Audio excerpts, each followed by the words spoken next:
아저씨, 제가 다리 고쳐드릴 수 있어요. 좋아. 네가 날 일어서게 한다면 내 재산의 절반, 2조 5천억을 주겠다.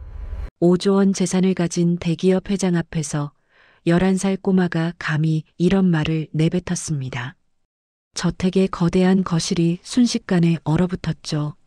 세계 최고의 의사들도 포기한 그의 다리를 초등학생이 고친다고 나선 것입니다. 회장의 입에서 터져나온 이 한마디에 모든 직원들이 경악했습니다. 하지만 그 누구도 몰랐습니다. 이 작은 소녀가 정말로 기적을 일으킬 줄은, 그리고 그 과정에서 밝혀질 충격적인 진실들이 모두의 인생을 송두리째 뒤바꿔 놓을 거라는 사실을요. 과연 이 어린 소녀는 어떻게 불가능을 가능으로 만들 수 있었을까요?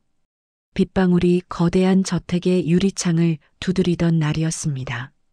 5조 원대 재산을 가진 대기업 회장 한도윤은 휠체어에 몸을 묻은 채 텅 빈 거실을 바라보고 있었죠. 4년 전 그날 이후로 그의 다리는 움직이지 않았습니다. 아내도 아들도 모두 떠난 이 거대한 집에는 오로지 침묵만이 그와 함께했습니다. 회장님, 새로 오신 가사도우미 분이 도착했습니다. 고모부장 오정미의 차가운 목소리가 정적을 깨뜨렸습니다. 정미의 눈빛에는 알 수 없는 계산이 숨어 있었죠. 이민정과 그녀의 11살 딸 지우가 저택 현관에 들어서자 직원들의 수군거림이 시작되었습니다. 저런 애까지 데리고 와서 뭘 하겠다는 거야? 민정은 고개를 숙인 채 인사했지만 지우는 다른 곳을 보고 있었습니다. 아이의 시선은 복도 끝에서 천천히 나타나는 휠체어에 고정되어 있었죠. 도윤이 거실로 들어왔을 때 방 안의 공기가 얼어붙는 듯 했습니다. 그의 얼굴엔 생기라곤 찾아볼 수 없었고 눈빛은 죽은 물고기처럼 흐릿했죠. 이분이 새로 오신 가사도우미입니다. 회장님.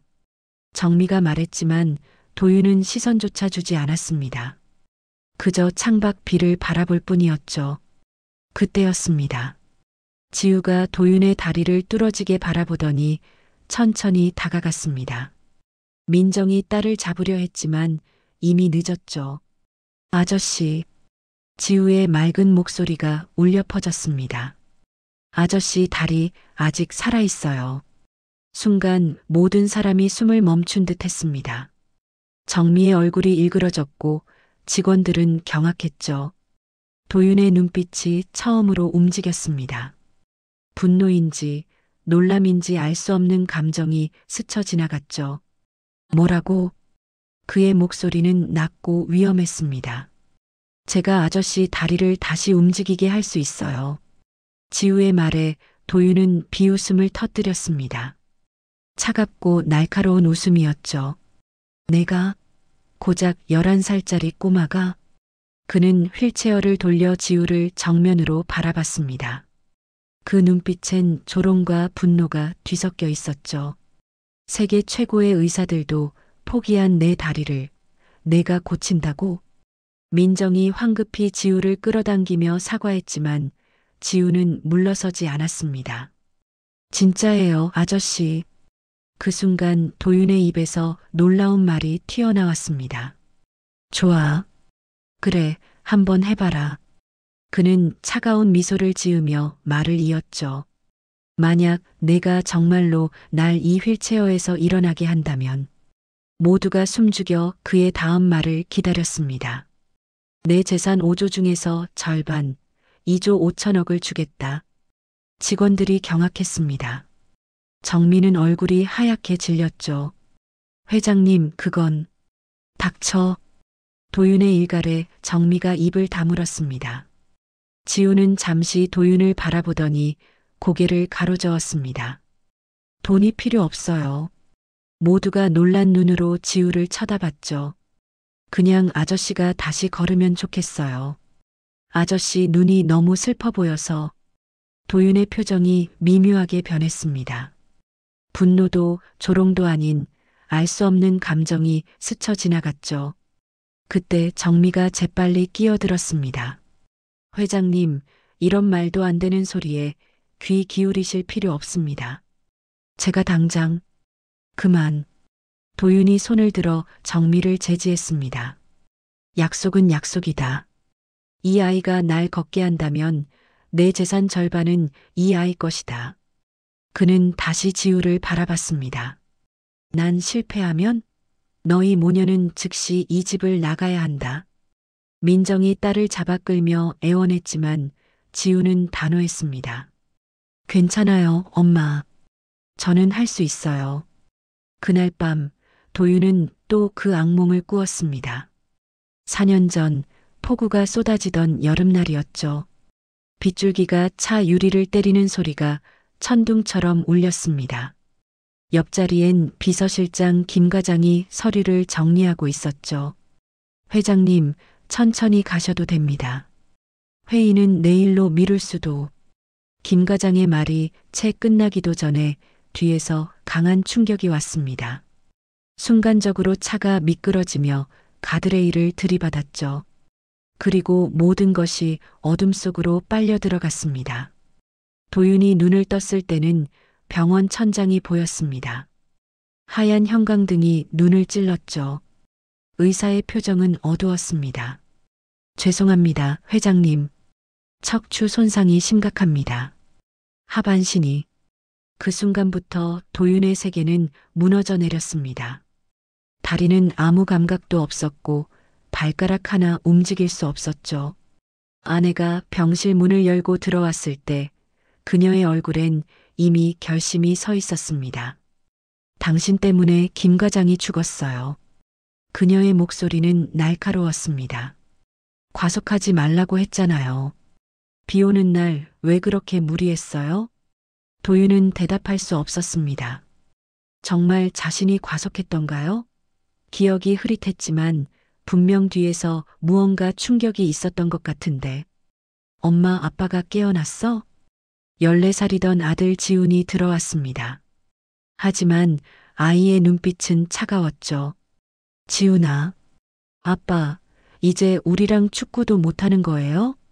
아들의 질문은 단순했지만 그 안에 담긴 실망감은 명확했습니다.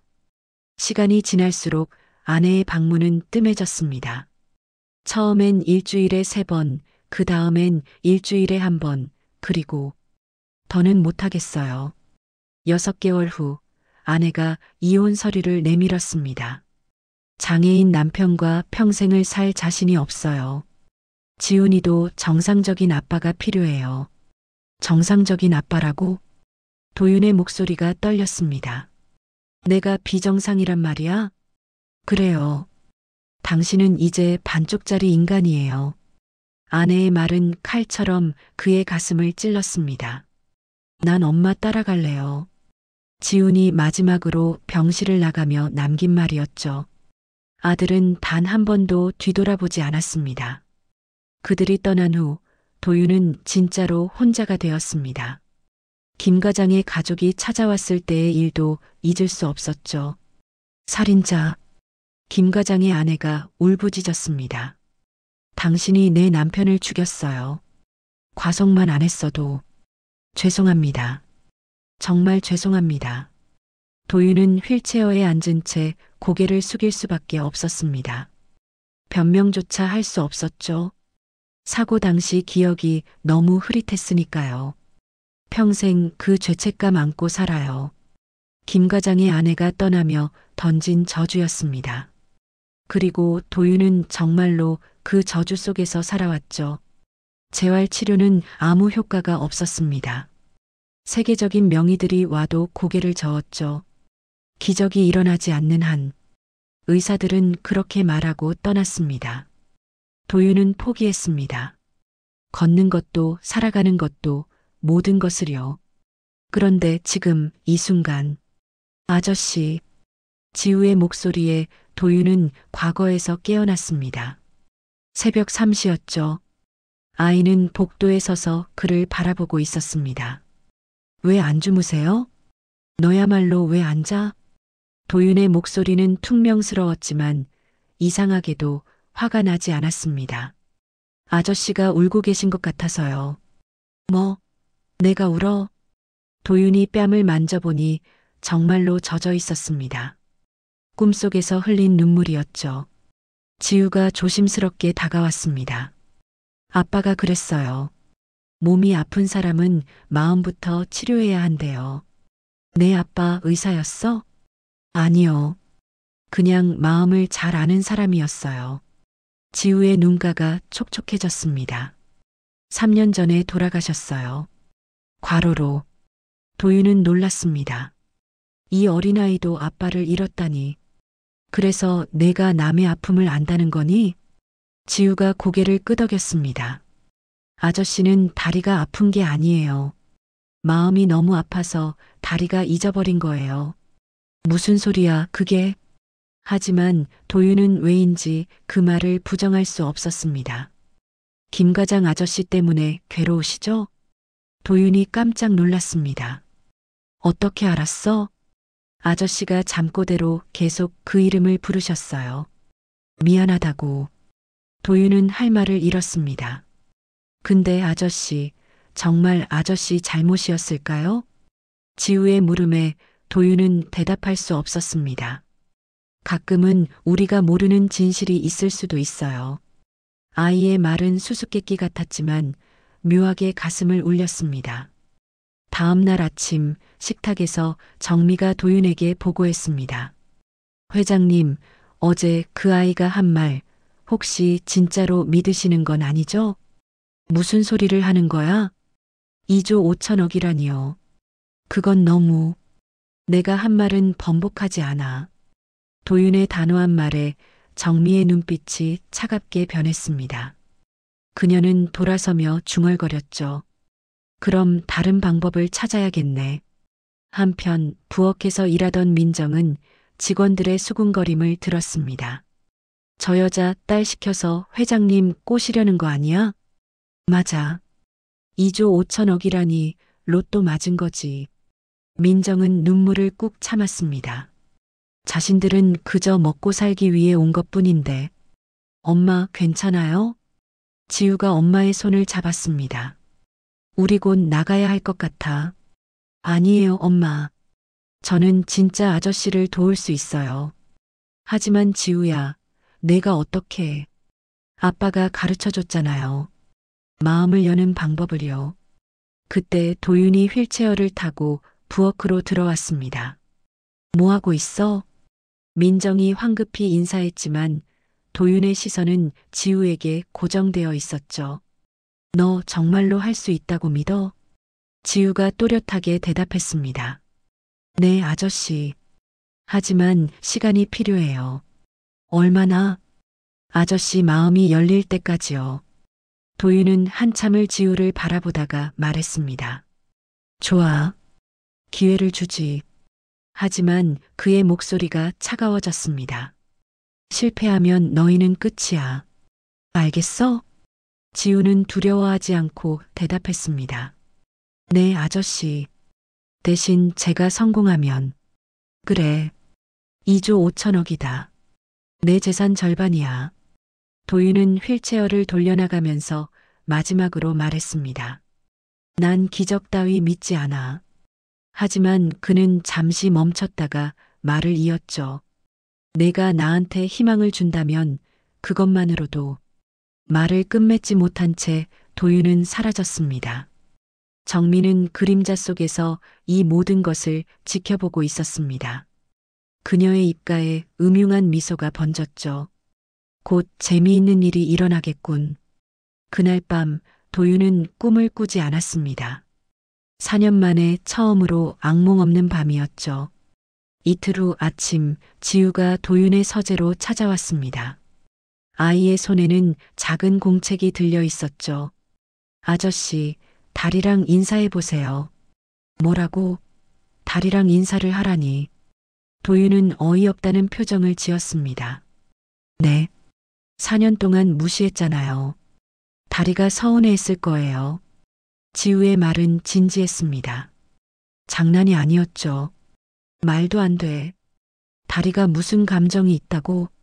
아빠가 그랬어요. 우리 몸의 모든 부분은 살아있대요. 지우가 공책을 펼쳤습니다. 거기엔 삐뚤한 글씨로 무언가 적혀 있었죠. 이게 뭐야? 아빠가 가르쳐준 마음 치료법이에요. 도윤은 한숨을 쉬었습니다. 하지만 이상하게도 거절하고 싶지 않았죠. 좋아, 해보자. 지우가 밝게 웃으며 도윤의 휠체어 앞에 무릎을 꿇었습니다. 먼저 다리를 만져보세요. 만져? 난 감각이 없다고. 그래도 만져보세요. 손으로라도 느껴보는 거예요. 도윤은 마지못해 자신의 다리에 손을 올렸습니다. 차갑고 딱딱한 느낌만 전해졌죠. 이제 다리한테 말해보세요. 안녕, 오랜만이야라고요. 이런 걸 정말 해야 해? 도윤의 목소리에 짜증이 섞였지만 지우는 물러서지 않았습니다.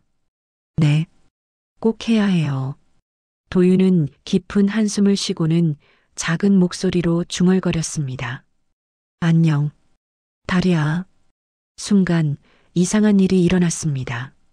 아주 미세하게, 정말 작게 다리에서 무언가가 느껴졌죠. 따끔거리는 듯한, 간지러운 듯한 감각이었습니다. 도윤의 눈이 커졌습니다. 뭐야, 지금 느껴졌어요? 지우가 기대에 찬 눈으로 물었습니다.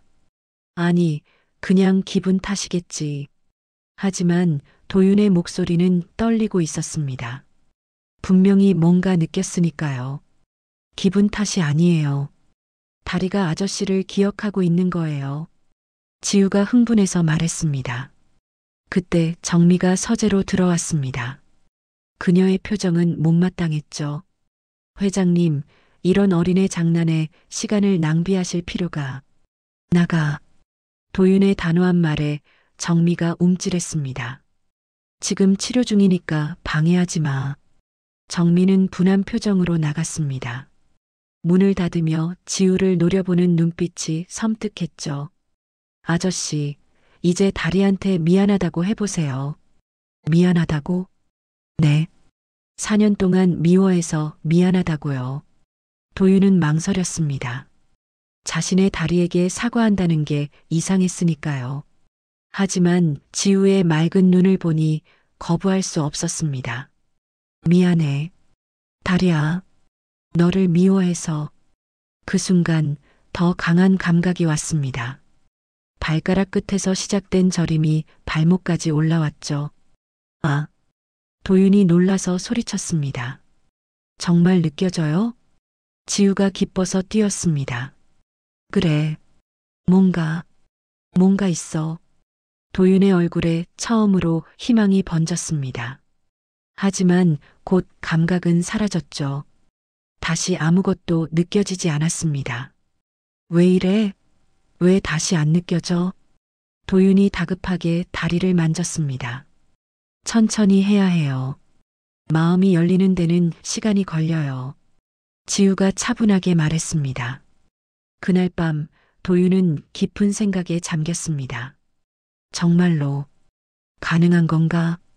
그는 자신의 발가락을 바라봤습니다. 분명히 아까 뭔가 느꼈었죠. 4년 만에 처음으로 느낀 감각이었습니다. 회장님, 특별한 분이 오셨습니다. 이틀 후 아침 정미가 도윤의 서재로 들어왔습니다. 그녀의 눈빛에는 묘한 기대감이 서려 있었죠. 특별한 분? 네. 이 집의 기운을 받으실 분입니다. 도윤이 인상을 찌푸렸습니다. 무당이라도 부른 거야? 회장님을 위해서입니다. 한 번만 만나보시죠. 정미의 고집에 도윤은 마지못해 거실로 나갔습니다. 화려한 한복을 입은 50대 여자가 거실 한가운데 서 있었죠. 목에는 굵은 염주를 걸고 손엔 방울을 들고 있었습니다. 회장님, 드디어 뵙습니다. 무당은 과장된 몸짓으로 인사했습니다. 제가 보기에 이 집은 큰 애군이 들었습니다. 그녀가 갑자기 소리를 질렀습니다. 거실 창문으로 들어오는 햇살마저 어두워 보이는 듯했죠. 조상님들의 한이 회장님의 다리를 묶고 계십니다. 무당은 도윤 주위를 빙빙 돌기 시작했습니다. 방울 소리가 요란하게 울렸죠. 4년 전 그 사고. 그게 단순한 사고가 아니었어요. 도윤의 표정이 굳어졌습니다. 무슨 소리야? 원이 보입니다. 김 과장이라는 이름이 들리는군요. 무당의 말에 도윤은 숨이 막혔습니다. 어떻게 김 과장을 알고 있는 거지? 정미가 재빨리 끼어들었습니다. 보세요, 회장님. 이분이 다 아시잖아요. 무당이 갑자기 바닥에 주저앉으며 울부짖었습니다. 오늘 안에 굿해야 합니다. 안 그러면 뭐? 도윤의 목소리가 떨렸습니다. 안 그러면 회장님 남은 생이 길지 않습니다. 무당의 목소리가 거실 전체를 울렸습니다. 정미가 황급히 도윤에게 다가왔죠. 회장님, 굿을 해야 합니다. 조상님의 노여움을 풀어야 해요. 얼마나 드는데? 도윤이 차갑게 물었습니다. 5천만 원입니다. 하지만 회장님의 목숨을 생각하면 무당의 말에 도윤은 코웃음을 쳤습니다. 그래, 그 정도면 싸지. 내 목숨이 5천만 원이라니. 그때였습니다. 거짓말이에요. 부엌에서 지우가 나타났습니다. 아이의 목소리는 또렷했죠. 이 아줌마 무당 아니에요. 순간 거실의 공기가 얼어붙었습니다. 무당이 얼굴을 붉히며 소리쳤죠. 뭐라고? 내가 뭘 안다고 감히. 아줌마 손목에 있는 거 마트 영수증이잖아요. 아까 구겨 넣는 거 봤어요. 지우의 말에 무당의 얼굴이 창백해졌습니다. 그리고 그 방울. 아까 문구점 비닐봉지에서 꺼낸 거예요. 바코드 스티커 아직 붙어 있어요. 도윤이 무당의 방울을 빼앗아 확인했습니다. 정말로 가격표가 붙어 있었죠. 3,500원. 이 새끼들이. 도윤의 목소리가 낮게 깔렸습니다. 감히 날 속이려고. 무당은 황급히 도망쳤고 정민은 당황한 표정을 지으며 변명했습니다. 회장님, 저는 정말 모르고. 조용히 해. 내가 불렀으면서. 도윤이 휠체어를 돌려 지우를 바라봤습니다. 그의 눈빛이 처음으로 부드러워졌죠. 어떻게 알았어? 아빠가 그랬어요. 사람은 눈으로 거짓말을 한대요. 지우가 순수한 눈으로 대답했습니다. 아줌마 눈이 계속 돈만 쳐다봤거든요. 회장님은 안 보고요. 도윤은 오랜만에 웃음을 터뜨렸습니다. 진짜 웃음이었죠. 하지만 그림자 속에서 정미의 얼굴은 일그러져 있었습니다. 이 꼬마 때문에 계획이 다 망가졌어. 곧 다른 방법을 찾아야겠군. 그날 밤 도윤은 블랙박스 영상을 보고 있었습니다. 4년 전 사고 당시의 영상이었죠. 경찰도 변호사도 한 번씩 본 영상이었지만 그는 다시 보고 싶었습니다. 빗소리가 귓가를 때렸고 와이퍼가 미친 듯이 움직였습니다. 회장님, 천천히 가셔도 됩니다. 영상 속 김 과장의 목소리가 들렸습니다. 그리고 그 순간 쾅! 뒤에서 강한 충격음이 들렸죠. 도윤은 영상을 멈췄습니다. 뒤에서 부딪힌 차량의 번호판이 희미하게 보였지만 비 때문에 식별이 불가능했죠. 정말 내가 과속을 했던 걸까? 의문이 꼬리를 물었습니다. 아직도 보고 계세요? 지우가 서재로 들어왔습니다. 넌 왜 자지 않고? 아저씨가 또 우시고 있는 것 같아서요. 도윤은 자신의 뺨을 만졌습니다. 젖어 있었죠. 아저씨, 그날 정말 아저씨 잘못이었을까요? 지우의 질문에 도윤은 대답할 수 없었습니다. 기억이 잘 안 나. 그럼 기억을 찾아야죠. 지우가 도윤의 손을 잡았습니다. 작고 따뜻한 손이었죠. 아빠가 그랬어요. 우리 몸은 모든 걸 기억한대요. 머리가 잊어도 몸은 기억한대요. 그 순간 도윤의 다리에서 또 그 감각이 왔습니다. 저릿저릿한 느낌이었죠. 지금 또 느껴져. 다리가 그날을 기억하고 있는 거예요. 지우가 조용히 말했습니다. 다리가 아저씨한테 말하고 싶은 게 있나 봐요. 다음 날 도윤은 정미를 불렀습니다. 정미 씨, 4년 전 사고 파일 다시 가져와 봐. 정미의 얼굴이 굳어졌습니다. 왜 갑자기? 다시 확인하고 싶어서. 정미가 파일을 가져왔지만 도윤은 이상한 점을 발견했습니다. 보험회사 최종 보고서가 왜 없어? 그건 아마 분실됐나 봅니다. 정미가 눈을 피하며 대답했죠. 그때 지우가 작은 목소리로 물었습니다. 아줌마, 왜 손이 떨려요? 정미의 손이 미세하게 떨리고 있었습니다. 도윤이 날카롭게 물었습니다. 정미 씨, 뭘 숨기는 거야? 아무것도 안 숨깁니다. 정미가 소리치며 나가려 했지만 도윤이 막았습니다. 4년 전 그날 밤, 너 어디 있었어? 집에 있었습니다. 거짓말.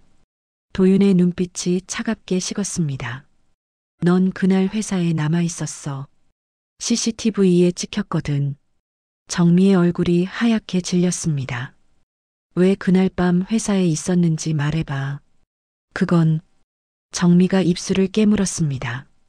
그때 지우가 블랙박스 영상을 다시 재생했습니다. 아이는 영상을 느리게 돌렸죠.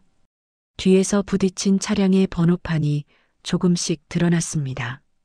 이 번호판, 도윤이 숨을 멈췄습니다. 이건 회사 차량이잖아.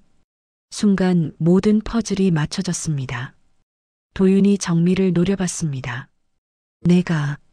내가 시켰어? 정미가 무릎을 꿇었습니다. 죄송합니다. 왜? 도윤의 목소리가 떨렸습니다. 왜 날 죽이려 했어? 죽이려던 게 아니었어요. 그냥 다치게만 하려고. 정미가 울먹였습니다. 회장님이 은퇴하시면 제가 다음 회장이 될 수 있었어요. 그런데 회장님이 너무 건강하셔서 도윤은 믿을 수 없었습니다. 그래서 사고를 낸 거야? 김 과장을 죽인 거야? 미안해요. 정말 미안해요. 정미의 고백이 이어졌지만 도윤은 더 이상 듣고 싶지 않았습니다. 그는 경찰에 전화를 걸었습니다. 정미가 끌려가는 것을 보며 도윤은 4년 만에 처음으로 자유를 느꼈습니다. 내 잘못이 아니었어. 내가 김 과장을 죽인 게 아니었어. 그 순간 그의 다리에서 강한 감각이 몰려왔습니다. 발가락이 움직였습니다. 정말로 진짜로 움직였죠. 지우야. 도윤이 소리쳤습니다. 내 발가락이 움직여. 3개월이 흘렀습니다. 도윤은 매일 지우와 함께 재활 치료를 했습니다. 아이의 순수한 격려가 그에게 힘이 되었죠. 아저씨, 오늘은 5걸음 가보세요. 5걸음? 어제 겨우 3걸음 갔는데? 할 수 있어요. 다리가 그러는데요? 지우가 웃으며 말했습니다. 도윤은 지우의 손을 잡고 일어섰습니다. 휠체어 없이 서 있는 게 얼마만인지 몰랐죠. 1걸음, 2걸음, 3걸음, 4걸음. 다리가 떨렸지만 그는 포기하지 않았습니다. 5. 그는 5걸음을 걸었습니다. 비록 비틀거렸지만 분명히 걸었죠. 민정이 감격해서 눈물을 흘렸고 직원들이 박수를 쳤습니다. 지우야, 고마워. 도윤이 아이를 껴안으려다 문득 멈췄습니다. 아들 지훈이가 이 나이였을 때도 이랬지. 가슴 한구석이 시렸습니다. 한 달 후 도윤은 지팡이 없이 걸을 수 있게 되었습니다. 그는 김 과장의 무덤을 찾아갔죠. 과장, 미안했어. 내가 날 원망할 줄 알았는데. 도윤이 무덤 앞에 무릎을 꿇었습니다. 이제야 진실을 밝혔어. 널 죽인 건 정미였어. 그 여자는 지금 감옥에 있어. 그는 눈물을 흘렸습니다. 고마웠어, 과장. 내가 날 지켜줘서. 바람이 불어왔고 도윤은 그게 김 과장의 대답이라고 느꼈습니다. 무덤을 나서는 길, 도윤은 멀리서 지우가 민정과 손을 잡고 걷는 모습을 봤습니다. 아이의 뒷모습이 자꾸 아들 지훈이와 겹쳐 보였죠. 저 아이, 내 아들과 같은 나이였을 때 그는 발걸음을 멈췄습니다. 며칠 후 도윤은 지우와 민정을 응접실로 불렀습니다. 탁자 위에는 두툼한 서류 봉투가 놓여 있었죠. 이게 뭐예요? 민정이 서류를 꺼내보고 눈이 휘둥그레졌습니다. 이건 2조 5천억. 진짜예요? 약속한 거니까. 도윤이 담담하게 말했습니다. 지우가 날 일으켜 세웠어. 약속은 지켜야지. 민정의 손이 떨렸습니다. 회장님, 저희는 정말 이럴 생각으로 온 게 아니었어요. 알아. 그래서 더 주는 거야. 도윤이 창밖을 바라보며 말했습니다. 돈이면 뭐든 살 수 있다고 생각했어. 사람의 충성도, 사랑도, 심지어 건강도. 그의 목소리가 낮아졌습니다. 하지만 이 아이가 내게 준 건 돈으로 살 수 없는 거였어. 지우가 고개를 갸웃했습니다. 제가 뭘 드렸는데요? 도윤이 처음으로 따뜻하게 웃었습니다. 살아야 할 이유. 그 순간 민정의 눈에서 눈물이 주르륵 흘러내렸습니다. 회장님, 감사합니다. 정말. 하지만 지우는 서류를 밀어냈습니다. 아저씨, 저는 이거 필요 없어요. 도윤이 놀란 눈으로 아이를 바라봤습니다. 필요 없다니? 이게 얼마나 큰 돈인 줄 알아? 엄마가 힘들게 일하는 거 이제 안 봐도 되고 좋은 집에서 살 수 있어요. 그건 알아요. 지우가 잠시 머뭇거리더니 조심스럽게 말했습니다. 근데요, 아저씨는 이제 어떻게 하실 거예요? 네. 저희가 이 돈 받고 나가면 아저씨 또 혼자 남잖아요. 도윤은 할 말을 잃었습니다. 지우가 계속 말했습니다. 저는요, 엄마랑 아저씨랑 같이 있으면 아빠 생각이 덜 나요. 아이의 목소리가 작아졌습니다. 아저씨도 그러시죠? 저희랑 있으면 아저씨 아들 생각 덜 나시죠?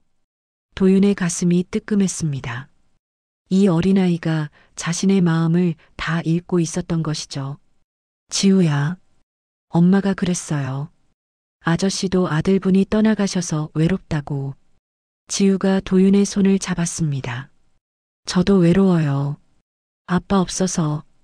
근데 아저씨랑 있으면 덜 외로워요. 민정이 황급히 딸을 말렸습니다. 지우야, 그만. 회장님께 실례야. 하지만 도윤은 손을 들어 민정을 제지했습니다. 그는 한참을 지우를 바라보다가 천천히 입을 열었습니다. 지우야, 넌 정말 대단한 아이구나. 아니에요. 아니야, 대단해. 내 나이 또래 아이들은 장난감, 게임 생각만 하는데. 도윤이 무릎을 굽혀 지우와 눈높이를 맞췄습니다. 넌 사람의 마음을 본단 말이야. 그는 깊은 숨을 들이쉬었습니다. 너 말이 맞아. 난 혼자 남는 게 두려워.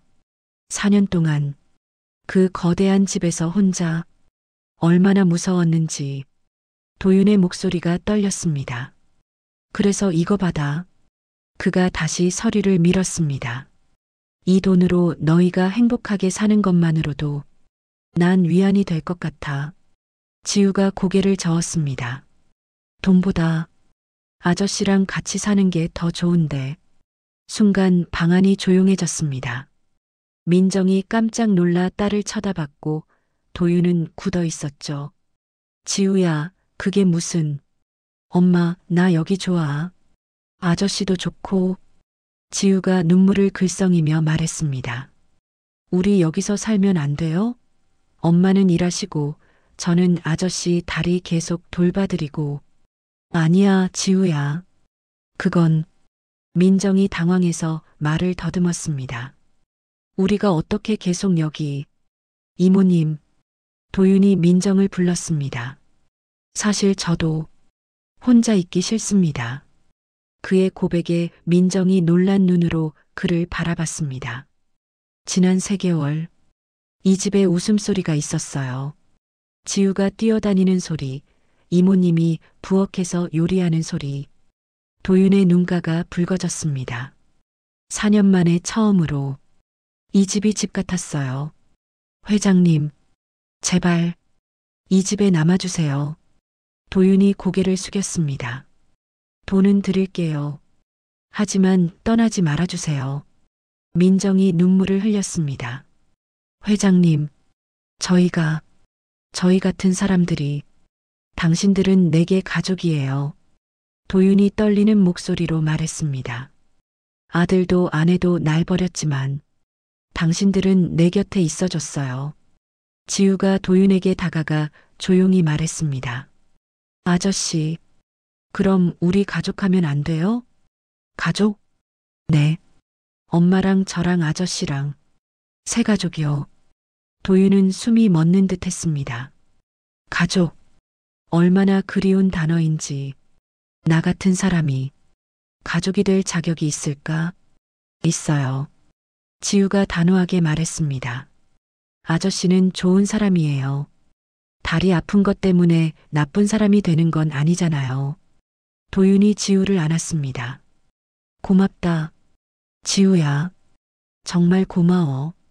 민정도 다가와 두 사람을 껴안았습니다. 세 사람은 한참을 그렇게 서로를 안고 울었습니다. 1년 후 도윤은 완전히 회복했습니다. 그는 지우와 민정과 함께 산책을 하고 있었죠. 아빠, 저기 꽃밭 가요. 지우가 도윤의 손을 잡고 뛰었습니다. 천천히, 아빠 다리 아직 완벽하지 않아. 괜찮아요. 아빠 다리는 이제 다 나았어요. 지우가 웃으며 말했습니다. 도윤은 하늘을 바라봤습니다. 고마워, 김 과장. 내가 보낸 천사 덕분에 난 다시 살아났어. 그는 지우의 손을 꼭 잡았습니다. 이 작은 손이 그에게 준 건 돈이나 명예가 아니었습니다. 진짜 삶이었죠. 진짜 사랑이었습니다. 그리고 진짜 기적이었습니다. 어떻습니까? 이 이야기가 여러분의 마음을 울렸나요? 우리 모두는 때로 휠체어에 갇혀 있는 것 같습니다. 육체적으로가 아니라 마음으로 말입니다. 상처, 후회, 죄책감. 하지만 기억하세요. 누군가의 순수한 믿음과 사랑이 우리를 다시 일으켜 세울 수 있습니다. 여러분 곁에는 누가 있나요? 여러분은 누군가의 지우가 되어줄 수 있나요? 댓글로 여러분의 이야기를 들려주세요. 그리고 이 영상이 도움이 되었다면 좋아요와 구독 부탁드립니다. 여러분 모두가 다시 일어서는 기적을 경험하시길 바랍니다. 감사합니다.